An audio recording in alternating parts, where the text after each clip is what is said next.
एते बेलू तो माता से वृद्ध को चाबुक मारी मारी मारी मारी जीवाई विवश कर देथिबे।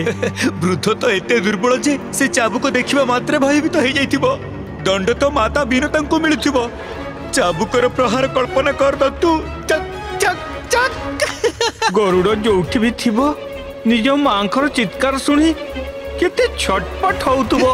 मां मां मां।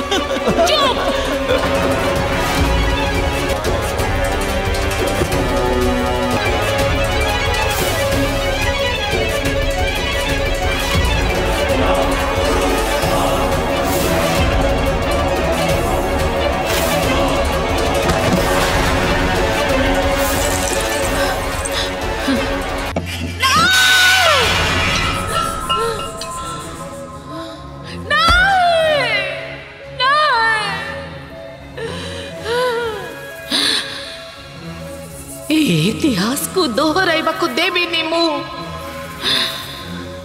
बिनता पुणी थरे मते मूर्ख करदब आ मु देखिकी रही नहीं एबे एमिति आउ हबनी कदापि नुहा।